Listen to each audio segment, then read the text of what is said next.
If I told you the end of Britain's coffee habit began with a single yellow spot on a leaf, you might not believe me. But here, in the hills of Ceylon, the wind is already carrying something invisible and unstoppable.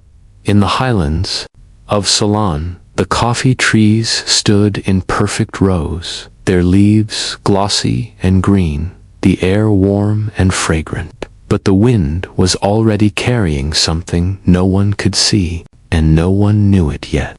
But the end of an era had already begun. The year is 1869. You are standing on a slope in the central highlands of Ceylon, the island the British call their pearl of the Indian Ocean. The morning is still young. The sun has only just begun to lift the mist from the valleys, and the air is cool enough that your breath lingers in front of you for a moment before fading. The soil beneath your feet is dark and rich, the kind that crumbles easily in the hand. It has been turned and tended for decades, shaped into neat terraces that follow the contours of the hills. Each terrace is lined with coffee trees, their leaves a deep, glossy green, catching the light in a way that makes the entire hillside shimmer. Dot between the rows, narrow footpaths wind like ribbons, worn smooth by the daily steps of workers carrying baskets and tools. The soundscape is gentle, the distant call of a coal bird, the faint rush of a stream somewhere below, the occasional creak of a wooden cartwheel. The air smells faintly sweet, a mixture of damp earth, young coffee cherries, and the faint smoke of cooking fires from the workers' quarters. For decades, and refined, though the people who grow and harvest it rarely taste it themselves, the work begins early. Before the sun has fully risen, Tamil laborers, many brought from southern India under contract, move quietly among the trees. They check the cherries for ripeness, prune stray branches, and clear weeds from the base of each plant. The rhythm is unhurried but constant, a kind of agricultural heartbeat. It is in this quiet routine that the first signs appear. The foreman notices a few leaves with pale yellow spots. The leaves are plucked, the branches trimmed, and the debris burned. Then, within weeks, entire branches are affected.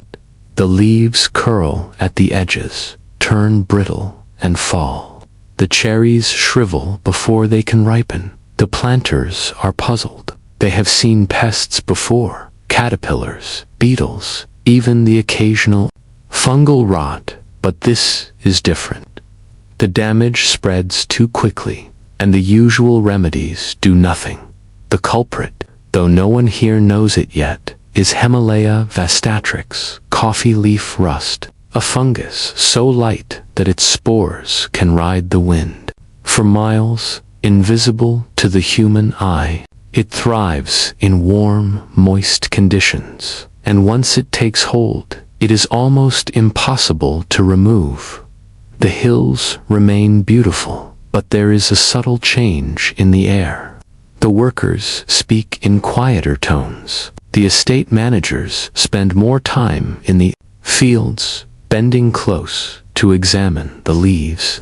Letters are written to agricultural advisors in Colombo, but replies take weeks. Meanwhile, the rust spreads by the end of the season. Yields are down. Not catastrophically, not yet, but enough to cause unease. The merchants in London will notice the shortfall, and the planters know that in the world of colonial trade, reliability is everything. The following year, the spots appear earlier in the season. The disease moves faster, leaping from one estate to the next. Some planters experiment with chemical washes, but the solutions are expensive and often damage the plants further. Others try planting shade trees to alter the microclimate. The one's green slopes are patchy and brown, the soil exposed to the sun, abandoned estates, the highlands, their processing sheds empty, their drying racks bare. For the workers, the change is immediate and personal. Without coffee to harvest, there is no steady wage. Some return to their villages in India. Others stay, hoping the planters will find a solution. The local economy, so dependent on coffee exports, begins to falter. And yet, merchants draw down their reserves, importing from other colonies in Africa and the Caribbean. But the taste is changing. Ceylon coffee has a particular character, smooth, balanced. It leaps to southern India, then to Java, Sumatra, and beyond. Each time, it follows the same pattern: a few yellow spots, a slow decline, and then collapse. In the midst of this, a quiet shift begins. Some planters, unwilling to abandon agriculture entirely, experiment with another crop, tea. The Camellia sinensis plant is more resistant to disease, and the British market for tea is growing. By the 1880s, vast swaths of former coffee estates in Ceylon have been replanted with tea bushes. This change will alter global drinking habits for generations. Britain, once a nation of coffee drinkers in the 17th and early 18th centuries, will become synonymous with tea. The rust will have done what no trade policy or cultural trend could. It will have reshaped the empire's palate. But here, in 1869, standing on this hillside, you would not yet know the full consequences. You would see only the yellowing leaves, the anxious faces of the estate managers, and the quiet conversations in the evening about whether the next harvest will be worth the effort. The fungus is patient. It does not need to hurry. It will ride the wind, settle on a new leaf, and begin again. And somewhere, in a coffee house thousands of miles away, a man will lift his cup, unaware that the drink he takes for granted is already in decline. No one knew the end of an era was already in motion. It began without announcement. No trumpet of war, no crack of thunder, no visible army marching across the hills. Only the faintest shift in the air, a change so subtle, most dismissed it as nothing more than the season turning. In the low valleys, where the mist clung to the tea bushes like a shawl, the workers noticed it first. Not in the leaves, nor in the soil, but in themselves, heaviness in the chest, a weariness that no night's sleep could cure.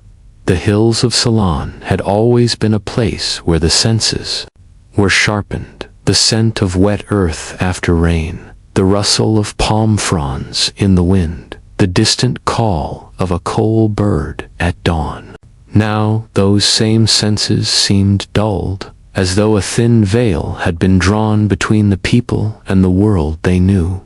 The overseers, men who prided themselves on knowing every inch of their estates, began to hear murmurs among the pickers. Not complaints, those were common enough, but something quieter, more uncertain. A question passed from one to another. Have you felt it too? At first, the whispers were about the weather. The rains had come late, the mornings were colder, the fog lingered longer than usual. Soon the talk shifted. Her hands, stained green from the day's harvest, told of waking in the night to find her breath shallow, as though the air itself had thinned. Another spoke of a strange taste in the water, from the stream metallic, almost bitter. A third swore she had seen the tea leaves curl in on themselves, not from drought or disease, but as if recoiling from something unseen. In the colonial offices down in Colombo, the reports were read with polite disinterest. Illness among the workers was nothing new. The plantations were hard on the body. But one man, a young assistant to the chief botanist, found the pattern troubling. He began to map the accounts, marking each plantation where symptoms had been reported. The dots formed no neat line, no obvious path of contagion. Instead, they appeared like scattered stars, each one isolated, yet somehow connected by an invisible thread. He wrote to his superior, suggesting that perhaps this was not a matter of human illness at all, but of the land itself. His letter was returned with a single note in the margin: "Speculation is not science."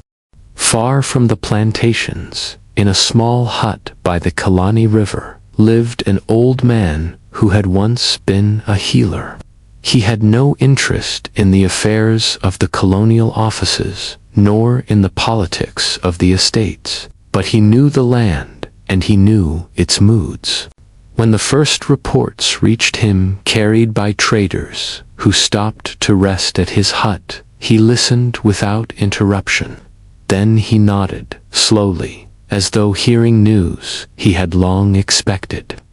"It is not the people who are sick," he said, "at last, it is the breath of the earth."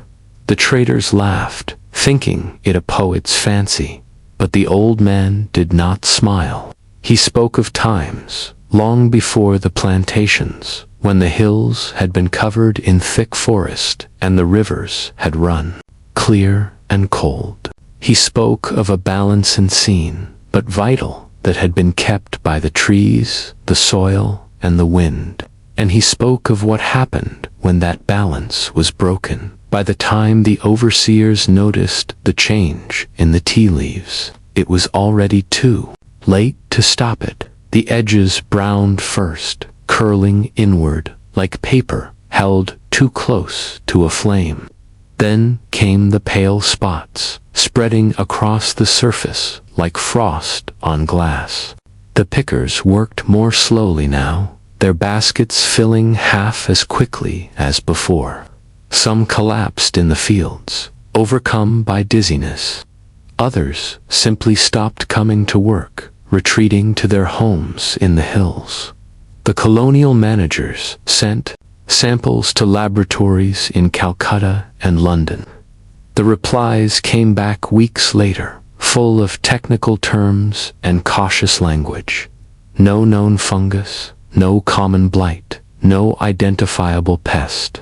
It was, in the words of one report, an anomaly without precedent. It was the young assistant, the one whose warnings had been ignored, who finally saw it, not with the naked eye, but through the lens of a microscope. The sample he examined was from a leaf taken at dawn, still wet with dew. Beneath the glass, he saw a network of filaments, so fine they seemed almost to shimmer.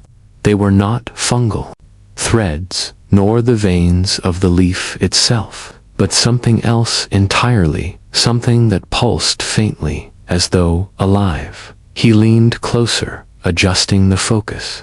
Tiny motes drifted along the filaments, like dust in a shaft of light. They moved with purpose, yet without haste, as though time itself were on their side. He sat back, heart pounding. Whatever this was, it was not of any species, he knew. And if it had already spread this far, it might already be too late. News of the discovery spread quietly at first, passed from one scientist to another in cautious letters. No one wanted to cause panic, but in the hills, panic was already growing. The pickers spoke now of dreams, strange, vivid dreams in which the air itself seemed to press down upon them, heavy and warm. Some dreamed of rivers running black, others of forests burning without flame.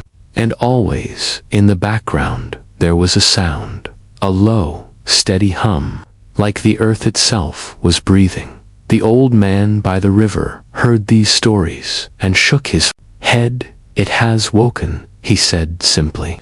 and though no one asked what it was, they all understood. As the monsoon approached, the hills should have burst into life. The rains would swell the rivers, the tea bushes would drink deep, and the air would be filled with the scent of new growth. But this year, the rains came late, and when they came, they brought no relief. The water that fell was warm, almost tepid. The soil drank it in greedily, but the plants did not respond. Instead, the leaves grew more brittle, the stems more fragile.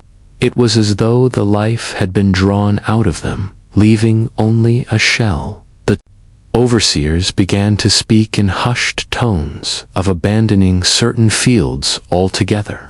Better to concentrate on the few that still yielded a decent harvest than to waste labor on those already lost. One morning, without warning, the old man by the river was gone. His hut stood empty, the fire cold, the few possessions he owned neatly packed away. No one knew where he had gone or why.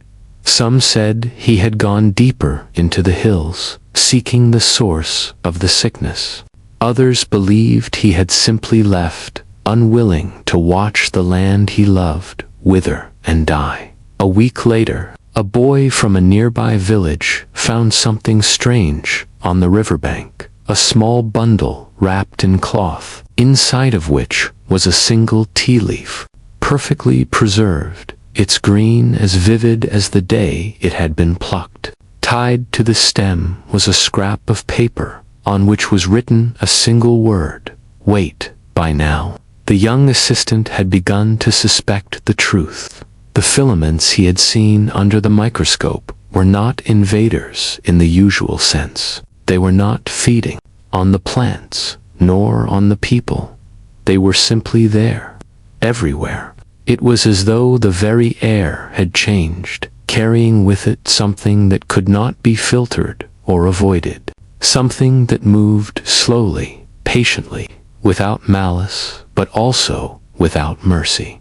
He began to think of the old man, the boy who had found the bundle by the river, kept it hidden for 3 days before telling anyone. He was not sure why. Perhaps it was the vivid green of the leaf, so unlike the brittle spotted ones that now clung to the bushes in the hills.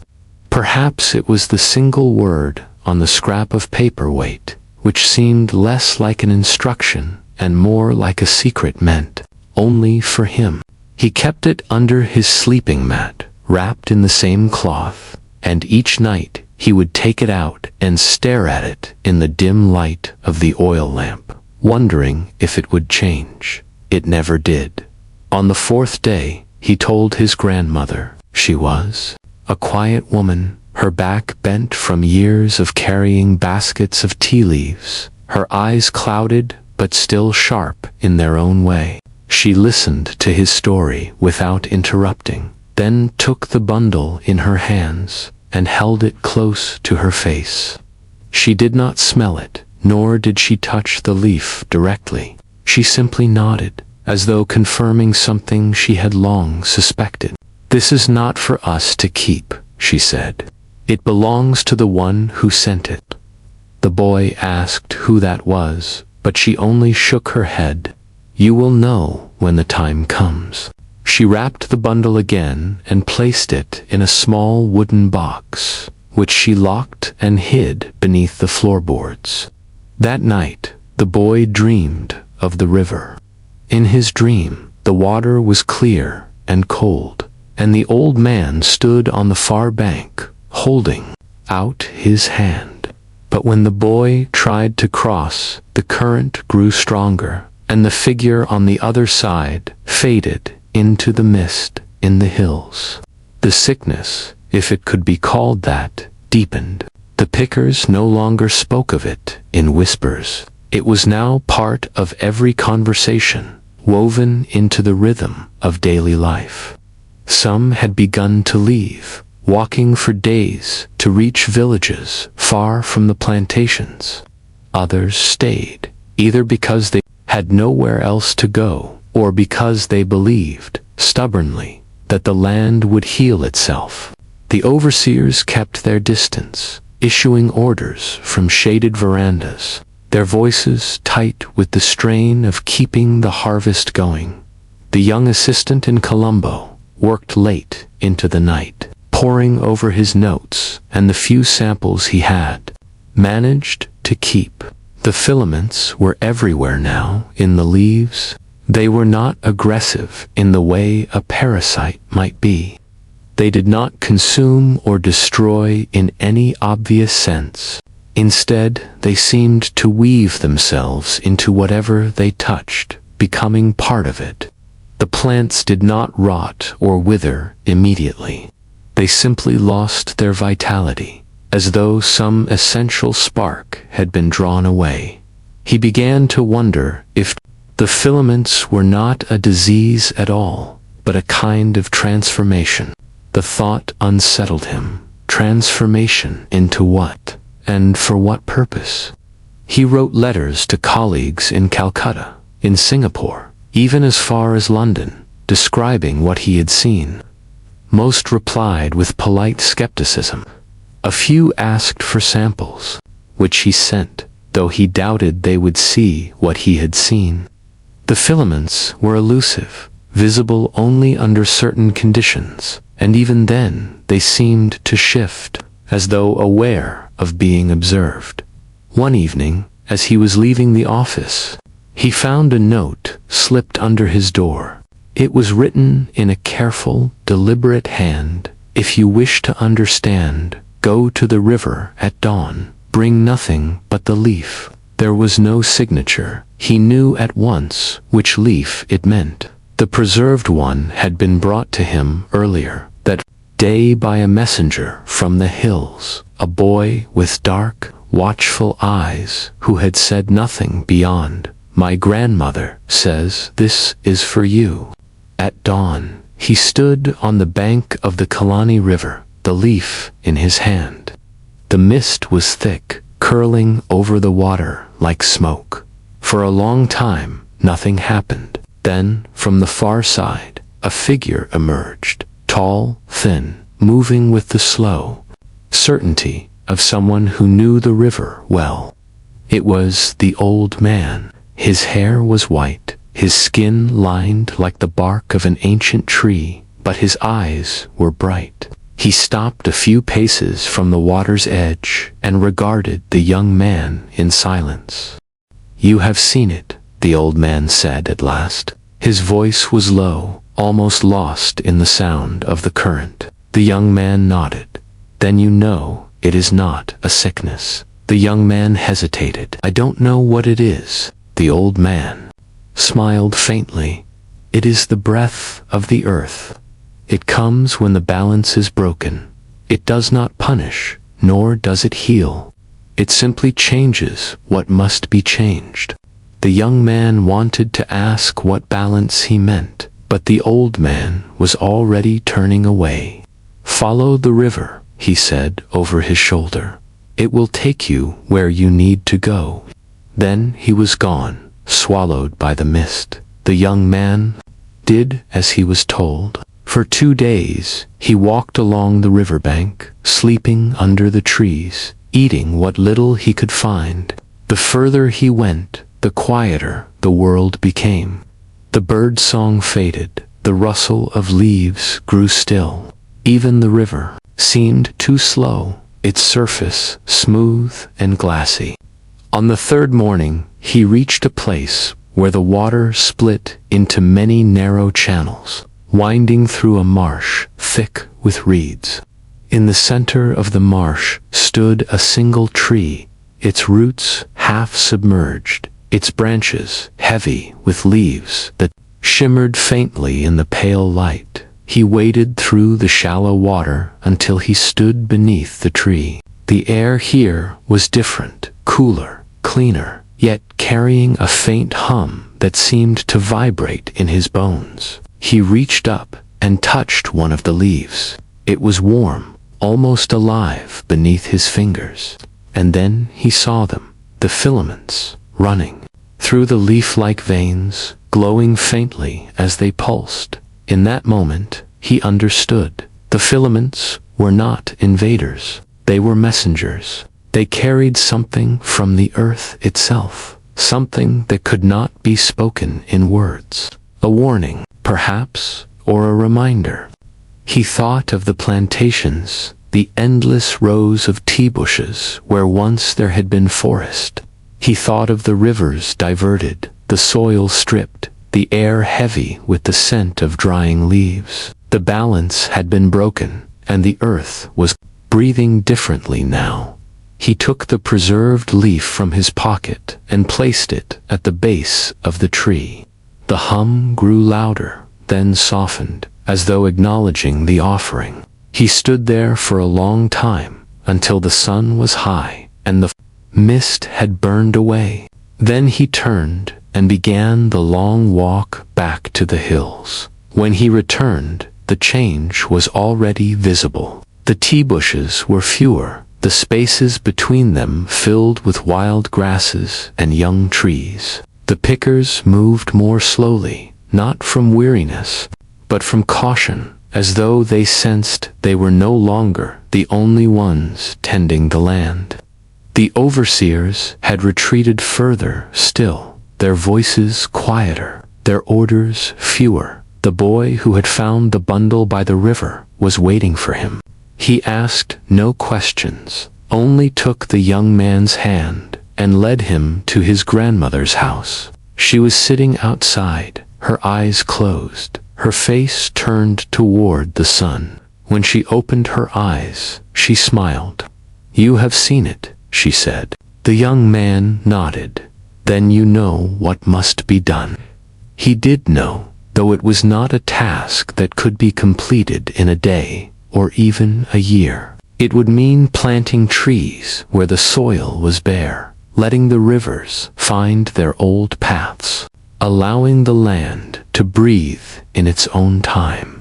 It would mean listening not to the demands of the market or the orders of distant offices, but to the hum beneath the surface, the slow pulse of the earth.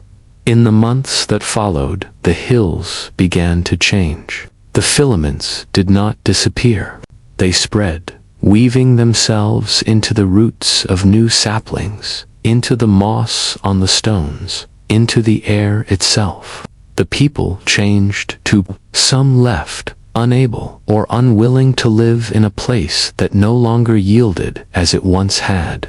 Others stayed, learning to work with what the land offered, rather than forcing it to give more. The young man continued his work, moving between the hills and the city, carrying news and seeds, stories and samples. He never saw the old man again, though sometimes, in the early morning mist, he thought he heard his voice in the rustle of the leaves. The boy grew taller, stronger, his eyes still watchful, but now filled with a quiet confidence. The grandmother grew older, her back more bent, but her smile never faded, and always, beneath it all, there was the hum, steady, patient, unhurried, the breath of the earth, reminding them that they were part of something larger, something that could not be owned or controlled, only respected. Years later, when the young man was no longer young, he returned to the marsh where the tree stood. It was taller now, its branches reaching high into the sky, its roots deep in the water. The leaves still shimmered, the filaments still pulsed. Stood beneath the tree and closed his eyes. The hum was stronger now, not in volume but in presence, as if it had been waiting for him all along.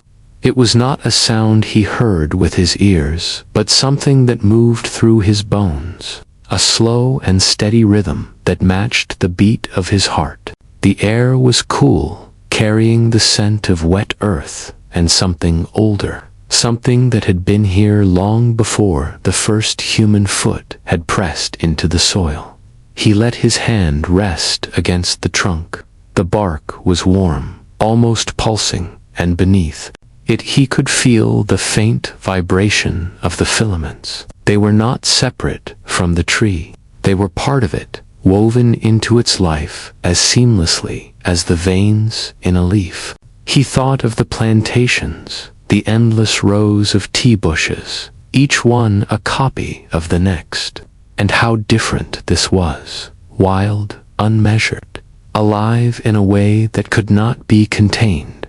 A breeze moved through the branches, and the leaves shimmered, faintly, catching the light in a way that made them seem almost translucent. For a moment, he thought he saw shapes within them, not images exactly, but impressions, like memories half-remembered, forests dense with shadow, rivers running, clear and cold, the calls of birds he had never heard before. And then, just as quickly, the visions were gone, leaving only the soft rustle of leaves. He stepped back and looked up at the canopy.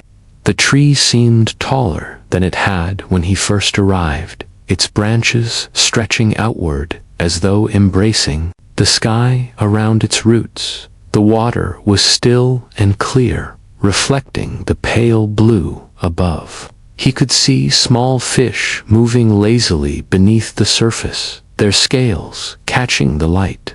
Even here, the filaments were present, drifting in the water like threads of silver. He realized then that the hum was not coming from the tree alone. It was in the water, in the air, in the soil beneath his feet. It was everywhere, binding the world together in ways he had never understood. The old man had been right. It was the breath of the earth, and it was not something to be fought or cured. It was something to be listened to. He stayed there until the sun began to sink, casting long shadows across the marsh. As he turned to leave, he felt no sense of finality, no need to take anything with him. The tree would remain, and the hum would continue, whether he was there to hear it or not. His task was not to guard it, but to carry its message back to the hills. The journey home was slower. He stopped often, noticing things he might once have overlooked, the way moss grew thick on the north side of stones, the way certain flowers turned their faces toward the setting sun, the way the river's current shifted subtly around fallen branches. The hum was with him always, a quiet reminder that the land was not silent, only speaking in a language most had forgotten. When he reached the hills, the changes were more pronounced. The abandoned fields were no longer bare. Young trees had taken root, their leaves trembling in the evening breeze. The air felt lighter, cleaner, though the filaments still drifted in it, glinting faintly when the light caught them just so. The people moved differently too, slower, more deliberate, as though they had begun to sense the same rhythm he had felt beneath the tree. The boy was waiting for him again, standing at the edge of the path. He said nothing, only fell into step beside him as they walked toward the village. The grandmother was there as well, sitting in the same spot as before, her eyes half closed in the fading light. When she saw him, she smiled. "You have brought it back with you," she said. He knew she did not mean the leaf or the filaments, but something less tangible, the understanding that the land was not theirs to command, but theirs to tend. That night, as he lay awake, listening to the wind move through the trees, he thought of the marsh, the tree, and the hum that had followed him home. It was not a story that could be told in words, not fully. It was something that had to be felt, something that would take root slowly, like a seed planted deep in the soil. And in time, perhaps, it would grow. In the years that followed, the hills changed again. The plantations shrank, giving way to mixed forests and open meadows. The rivers ran clearer, the air cooler, The filaments never vanished, but they no longer seemed like an intrusion. They were part of the land now, as much as the roots and the stones and the winds. The people learned to live with them, to read their presence like signs in the weather. Sometimes, in the early morning mist, he thought he saw the old man standing by the river, watching. But when he looked again, there was only the water, moving steadily toward the sea. And always, beneath it all, the hum remained, patient, unhurried, eternal. The rains had ended weeks ago, yet the hills still held the scent of water. It lingered in the soil, in the moss that clung to the stones, in the air that drifted down from the higher ridges.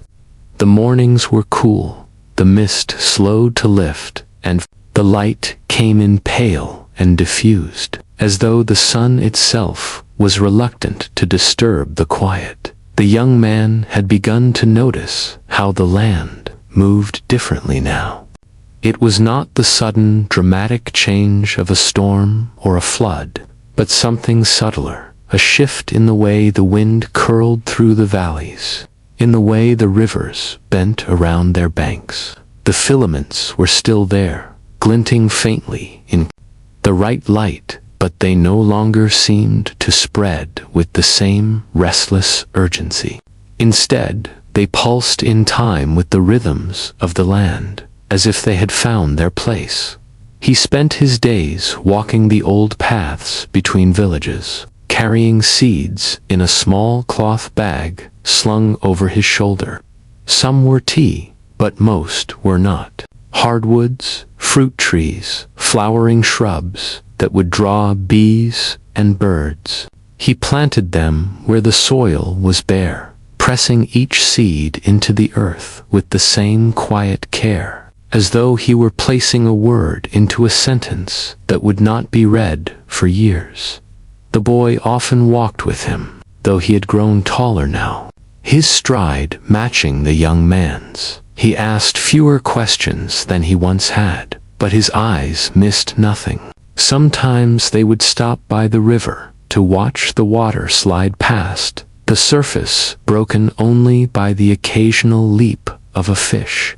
Other times they would climb to the higher slopes, where the air was thin and the view stretched for miles, the hills rolling away into a haze of green and blue dot in the evenings. They would return to the village, where the grandmother still sat in her place by the doorway. She no longer worked in the fields, but her hands were never idle, weaving mats, mending clothes, shelling beans. She listened to their stories without comment, her expression unreadable, though sometimes, when the boy spoke, her mouth would curve into the faintest smile. One night, as they sat outside, the boy asked about the marsh. The young man told him of the tree, of the hum that seemed to come from everywhere at once, of the way the filaments glowed in the leaves. The boy listened intently, his gaze fixed on the darkness beyond the firelight. When the story ended, he said nothing, but the next morning he was gone. The young man found him 2 days later, standing on the bank of the river with a bundle of food and a walking stick. He had not crossed yet, but his eyes were fixed on the far side. "I want to see it," he said simply. The young man studied him for a long moment, then nodded. "Then you must go alone." The boy hesitated, then stepped into the water. The current was stronger than it looked, but he moved steadily, his feet finding the stones beneath the surface. The mist thickened as he reached the far bank, and soon he was lost from sight. The young man waited. Hours passed, the sun climbing higher, the air warming. At last, the boy returned. His clothes were wet, his hair plastered to his forehead, but his eyes were bright. He said nothing of what he had seen, and the young man did not ask. In the weeks that followed, the boy began to plant seeds of his own. He chose his places carefully. A bare patch of earth beside a stream, a gap in the hedgerow, a slope where the soil was thin but the light was good. He worked quietly, without ceremony, but the young man noticed that the places he chose seemed to thrive more quickly than others. The seasons turned. The monsoon came and went, the rivers swelling and then shrinking back into their beds. The hills grew greener, the air cooler. The plantations that remained were smaller now, their edges softened by the encroaching forest. The overseers had changed, some had left, others had learned to work with the land rather than against it. One evening, as the sun was setting, the young man climbed to a ridge above the village. From there he could see the patchwork of fields and forest, the silver thread of the river winding through it all. The hum was with him, as it always was, steady and patient. He thought of the old man, of the marsh, of the tree that still stood at its center. He thought of the boy, now nearly grown, and of the seeds they had planted together. The light faded, the first stars appearing in the deepening sky. Somewhere in the distance, a night-bird called. The young man closed his eyes and listened, just to the sounds of the hills, but to the silence between them, the space where the breath of the earth moved, unseen but always present. He knew then that the work would never truly be finished. The land would change, as it always had, and the people would change with it. The filaments would remain, not as a threat, but as a reminder. And as long as there were hands to plant seeds and eyes to watch them grow, the hum would continue, carrying its quiet message through the roots and the rivers, through the air and the stones, through every living thing. The first ships to leave Ceylon after the great change carried more than tea. In their holds, tucked between crates of dried leaves and sacks of spices, were letters, hundreds of them, bound for ports across the empire. Some were official reports, written in the careful, clipped language of colonial administrators. Others were personal, their pages filled with the looping script of planters, merchants, and sailors. All carried the same undercurrent. Something was happening in the hills, and it was not just the shift from coffee to tea. In London, the letters arrived weeks apart, their contents pieced together like fragments of a larger map. The merchants read them with a mixture of curiosity and unease. They had weathered shortages before, droughts in the Caribbean, blights in Africa, but this was different. The reports spoke not of a single failed harvest, but of a slow, persistent change in the land itself. Yields were unpredictable. Flavors shifted subtly from one shipment to the next, and always there was mention of the air, how it felt heavier, how it carried a faint hum that no one could quite explain. The hum was not confined to Ceylon. In Calcutta, traders unloading goods from Burma spoke of it in passing, as though it were a quirk of the weather. In Singapore, dock workers claimed they could hear it in the stillness before dawn, a low vibration that seemed to come from the water. Even in the markets of Zanzibar, where the air was thick with the scent of cloves and the calls of hawkers, sailors whispered of nights when the sea lay flat as glass and the world seemed to hold its breath. The young man from the hills had not intended to leave Ceylon. His work was there, in the planting of trees, in the tending of rivers, in the quiet conversations with those who still listened to the land. But the letters reached him carried by traders who had heard of his walks along the river and his visits to the marsh. They spoke of places far beyond the island, where the same signs were appearing: leaves curling without cause, soil that seemed to tire, water that moved more slowly than it once had. He decided to go, not to escape, but to follow the thread. The boy, now nearly grown, stayed behind with his grandmother, tending the young trees they had planted together. "The land will need you here," the young man told him. "I will bring back what I learn." His first journey took him east, across the Bay of Bengal, to the ports of Burma. The air there was different, heavier with heat, scented with jasmine and the smoke of cooking fires, but the signs were familiar. In the thick forests, the leaves bore the same faint shimmer he had seen in the hills. Along the riverbanks, the water carried the same drifting threads, visible only when the light struck at the right angle. The people spoke of it without fear, as though it were simply another season in the long cycle of the land. From Burma, he traveled south to the Malay Peninsula, where the jungle pressed close to the narrow paths and the air was alive with the calls of unseen birds. Here, the filaments seemed to favor the mangroves, weaving themselves into the roots that rose from the water like the fingers of a giant hand. Fishermen told him the tides had grown more predictable, the storms less sudden. "It is as if the sea is breathing with us," one said, his eyes on the horizon. In Singapore, he found the hum stronger than anywhere else he had been. It was not loud, but it was constant, a background presence that seemed to shape the rhythm of the city. The markets bustled, the ships came and went, but beneath it all was the same steady pulse.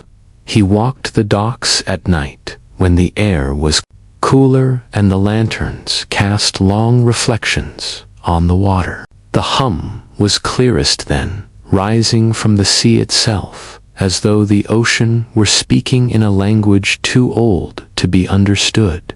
He wrote letters of his own, sending them back to the boy in the hills. He described the mangroves, the teak forests, the markets where spices were piled high in woven baskets.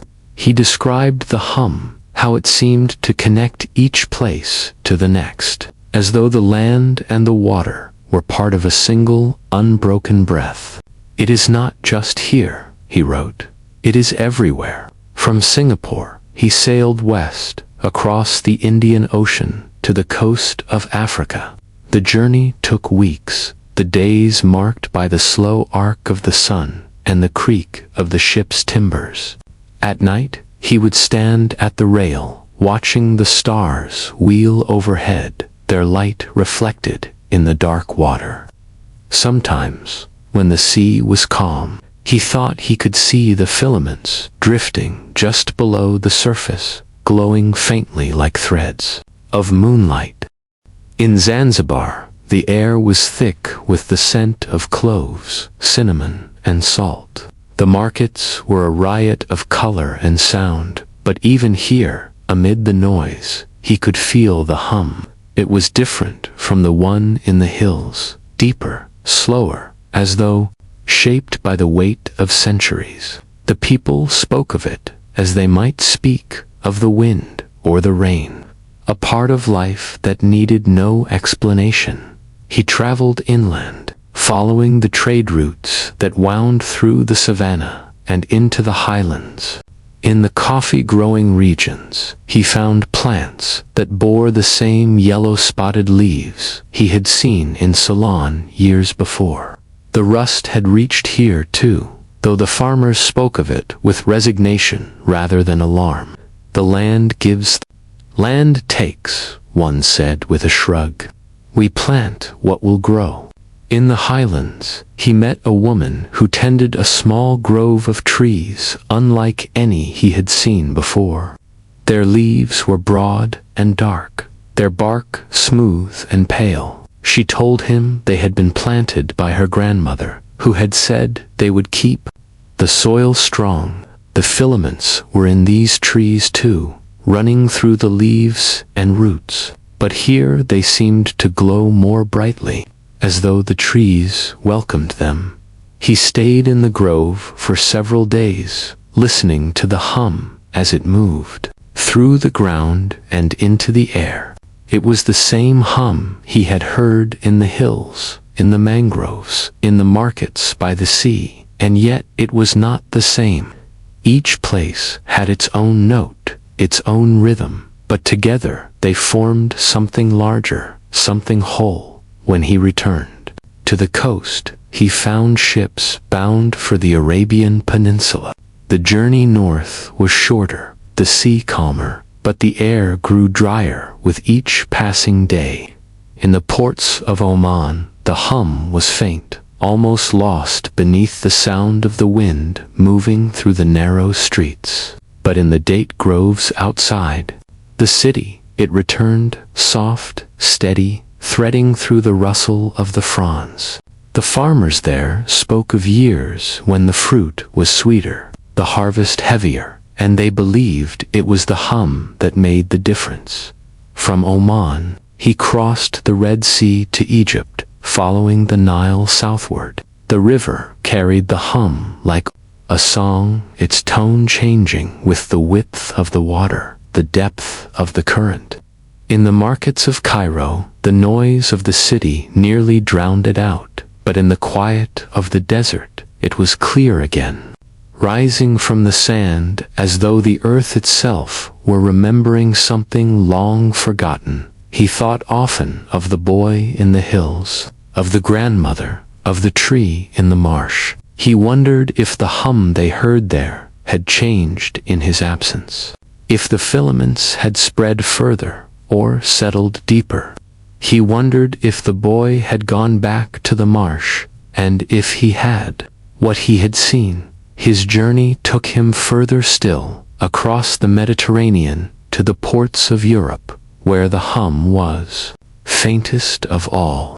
In the crowded streets of Marseille, in the fog of London, it was little more than a memory, a thread that could be felt only in the quietest moments. But in the countryside, in the fields and forests, far from the cities, it was still there, patient and unhurried. Everywhere he went, he planted seeds. Some were accepted with gratitude, others with indifference, but he planted them all the same.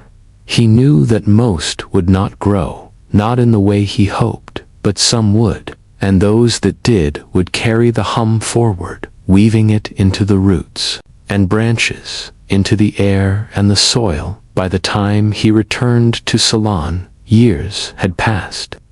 The boy was a man now, his shoulders broad, his hands calloused from work.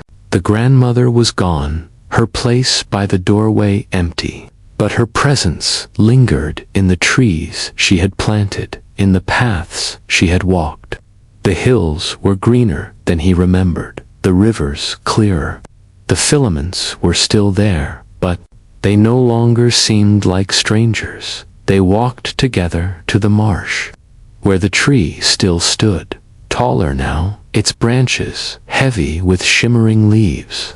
The hum was as strong as ever, carrying with it the memory of every place he had been, every seed he had planted. He knew then that the journey had not been about finding the source of the hum, but about understanding that there was no about finding the source of the hum, but about understanding that there was no single source at all. It was the world itself, the rivers and the roots, the winds and the tides, speaking in a voice too slow for most to hear.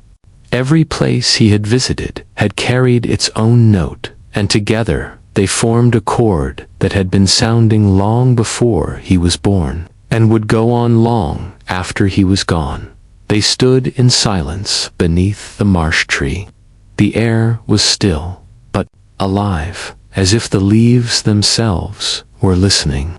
The man closed his eyes and let the hum move through him, not as a mystery to be solved, but as a presence to be kept company. The boy, now a man, reached out and touched the trunk. "It's stronger," he said quietly. "It's in the ground, in the water, even in the tea." The traveler smiled. "It's in you, too. You've been here, tending it. You've learned its rhythm." They walked back through the hills, past the terraces where the tea plants grew in neat green lines. The light was low, the shadows long, and the hum seemed to follow them, threading through the sound of their footsteps. That night, they sat outside the small house, watching the fireflies drift above the grass. The man told stories of the mangroves, of the tick forests, of the date groves, and the highland trees. He spoke of the markets where the hum was hidden beneath the noise, and of the deserts where it rose clear from the sand. The younger man listened, not with the hunger of someone hearing of far-off wonders, but with the calm of someone who already understood. The places were different, but the hum was the same. The land was the same. In the days that followed, the traveler did not rush to leave again. He walked the familiar paths, visited the rivers, and sat beneath the marsh tree. He planted more seeds, not because he expected to see them grow, but because planting was part of the rhythm. The hills went on as they always had, the mists rising in the morning, the sun warming the terraces, the rain falling in its own time.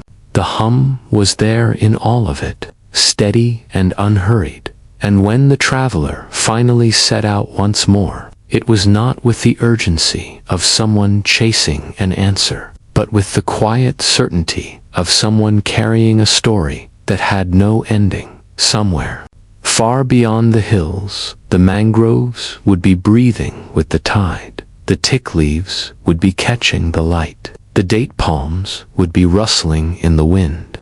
And in each of those places, the hum would go on, weaving the world together, one patient thread at a time. The rains came late that year.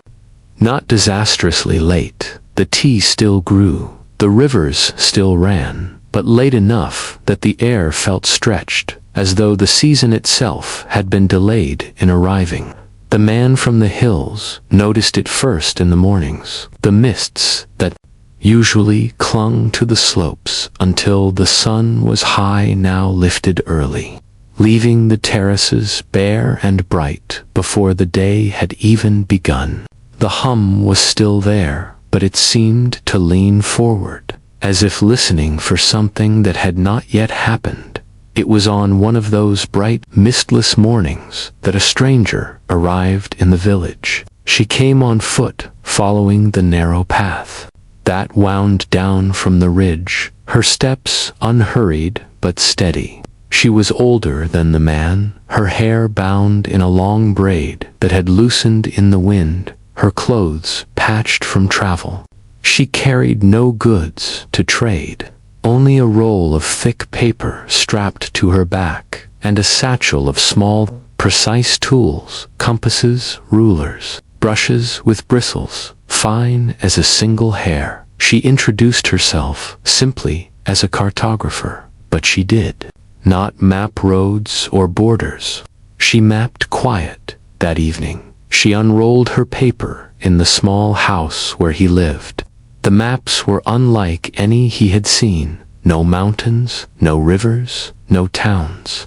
Instead, they were filled with lines that curved and spiraled, with shaded areas that seemed to pulse if you looked at them too long. "These," she said, tracing one of the spirals with her fingertip, "are the places where the hum gathers. Not just here, but everywhere I've been.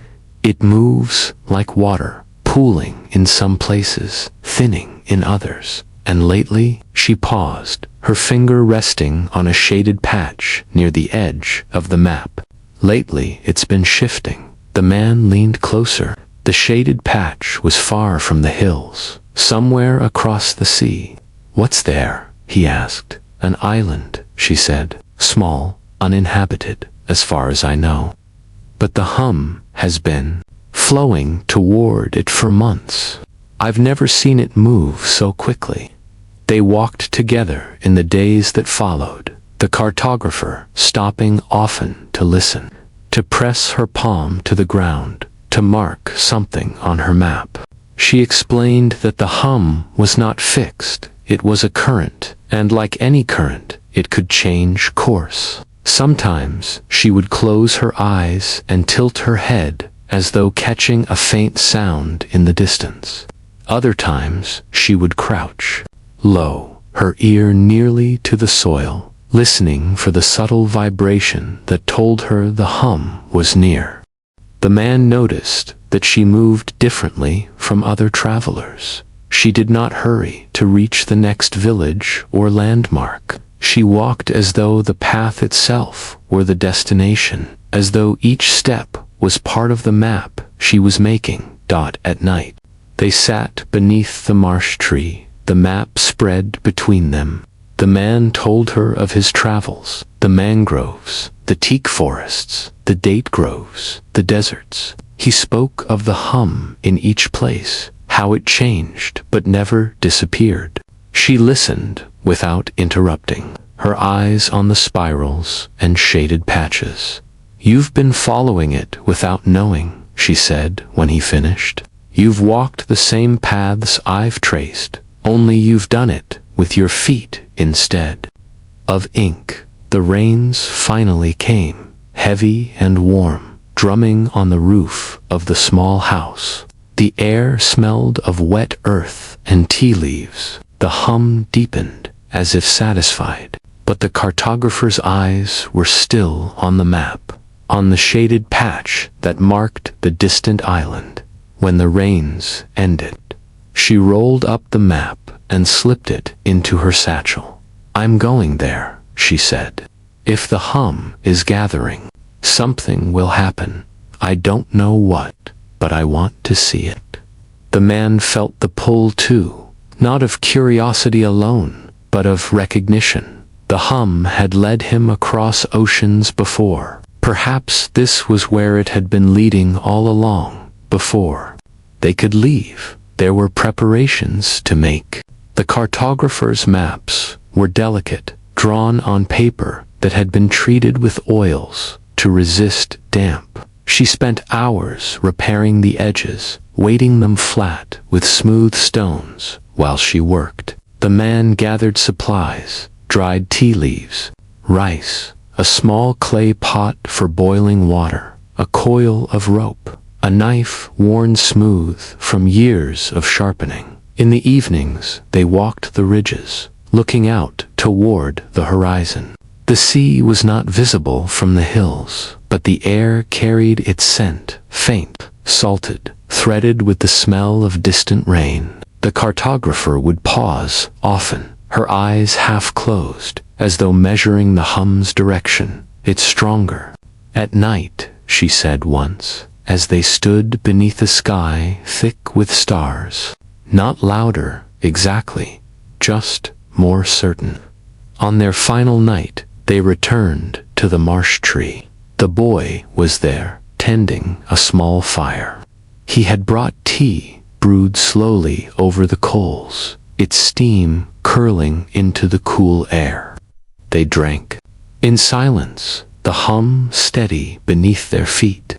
The cartographer unrolled her map one last time, smoothing it on the ground. The shaded patch marking the island seemed darker now, as though the ink itself had deepened. "When you find it," the boy asked quietly, "will you bring it back?" The cartographer looked at him for a long moment. "It's not something you can carry," she said, "but perhaps we can learn how to listen to it better." The man reached out and touched the trunk of the marsh tree. The bark was cool, the filaments within faintly luminous in the starlight. He thought of the mangroves, the teak forests, the date palms, all the places where the hum had lived in its own way. They set out before sunrise, the path down from the hills, damp with dew. The air was cool, the sky pale with the first light of day. As they walked, the hum seemed to travel with them, not fading as they left the hills, but shifting, adjusting, as though it too were on the move. By midday they reached the lowlands, where the air grew warmer and the scent of salt was stronger. The cartographer paused often to mark her map, noting subtle changes in the hum's tone. "It's flowing faster now," she said once, almost to herself, like a river after rain. They reached the port town after 3 days. It was a place of narrow streets and weathered buildings, the air thick with the smell of fish and tar.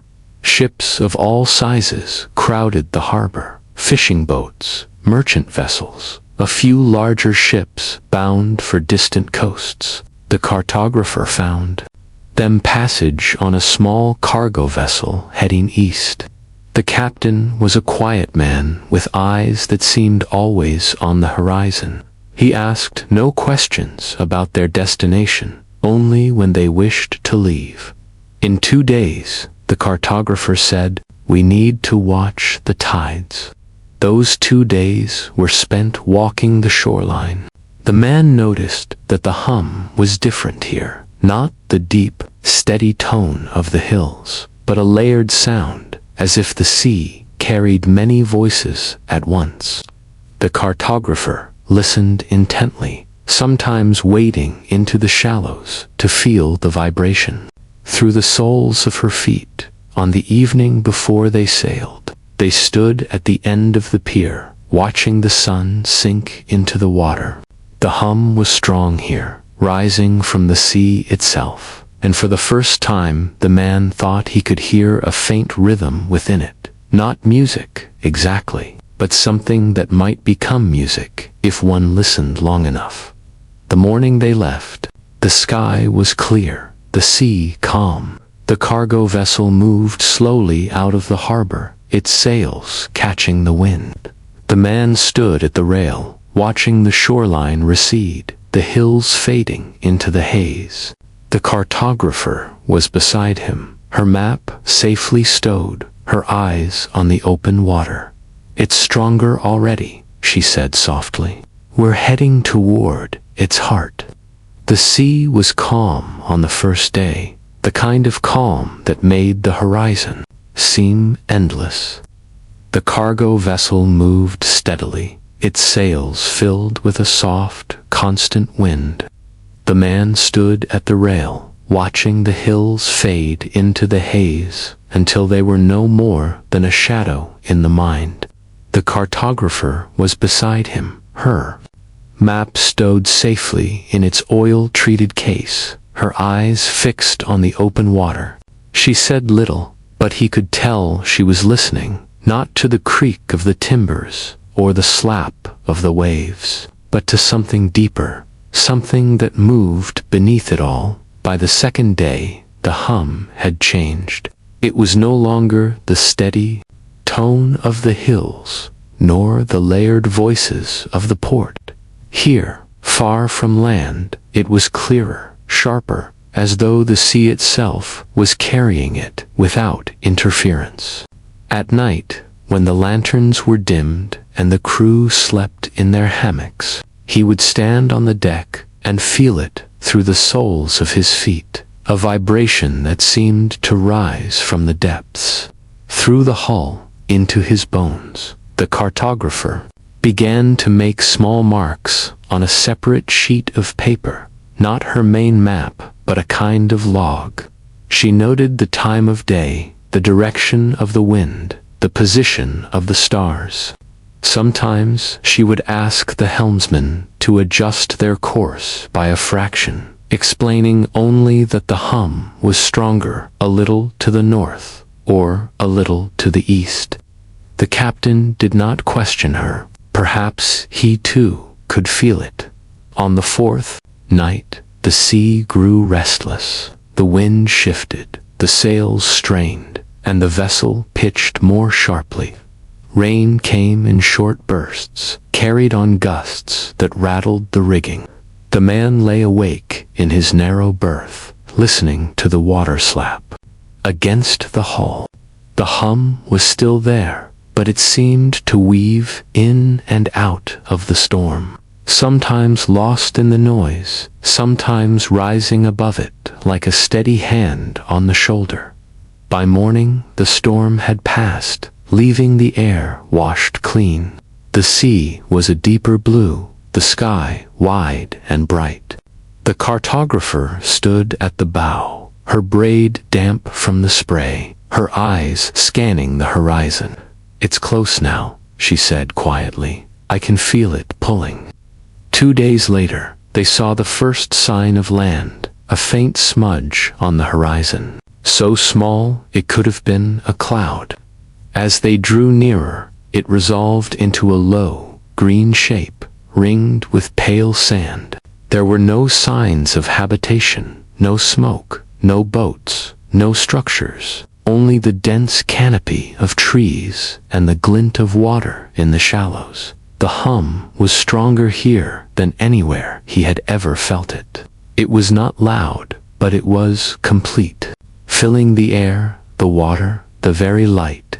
It seemed to erase the boundary between sound and silence, between movement and stillness. The cartographer's hands trembled slightly as she unrolled her map and marked the island's position. They anchored in the lee of a small reef, the water so clear they could see fish moving among the coral. The captain agreed to wait 3 days. After that, the tides would turn, and he would have to leave. The man and the cartographer packed what they needed: water, dried food, a small knife, the map, and rowed ashore in the ship's dinghy. The sand was warm beneath their feet, the air heavy with the scent of salt and something floral, faint but persistent. The trees began just beyond the high tide line, their roots tangled and knotted, their leaves broad and glossy. The hum was everywhere now, not coming from any single direction, but from the island itself, as if the land were breathing. They moved slowly, following no path, letting the hum guide them. Sometimes it seemed to draw them inland, toward the dense heart of the island.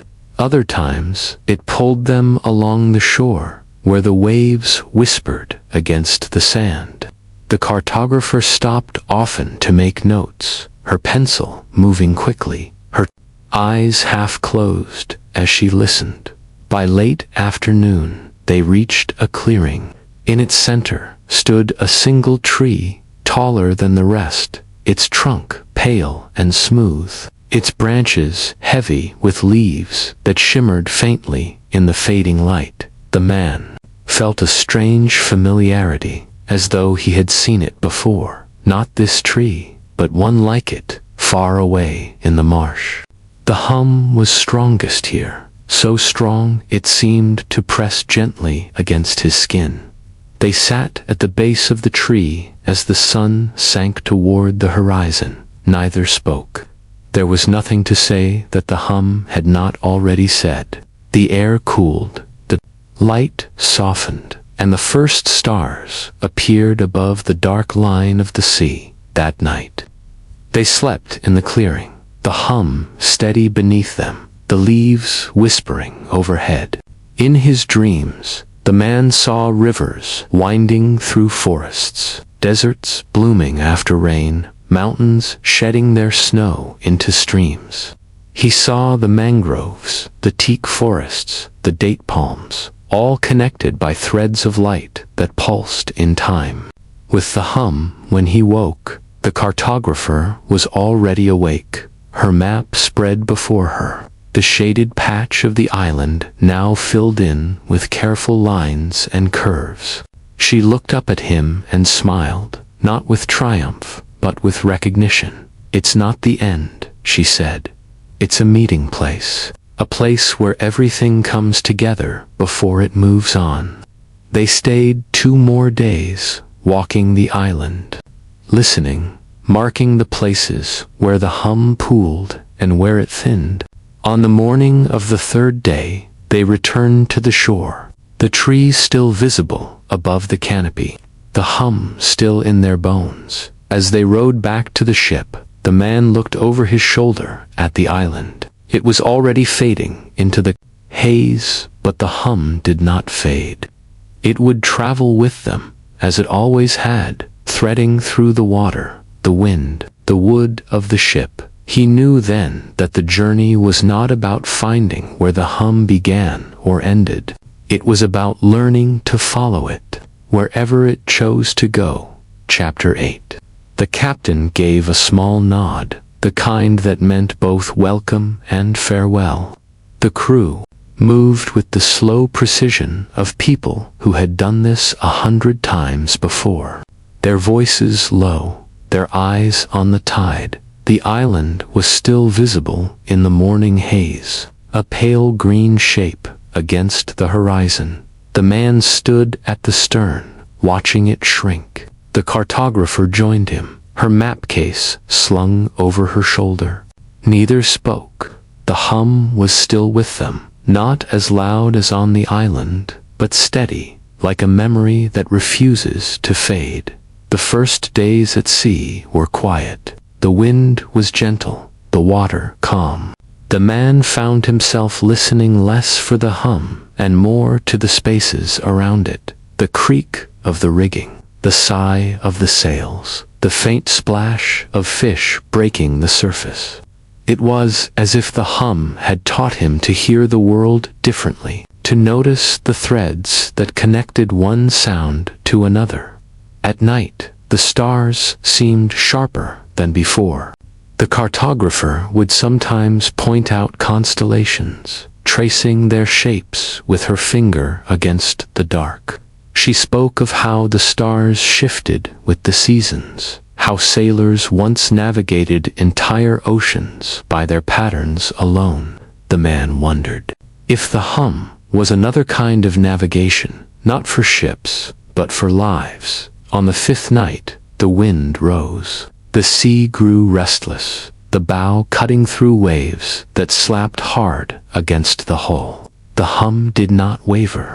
It was there in the storm, as it had been in the calm, a constant beneath the changing surface. The man realized then that it had never truly been about finding its source.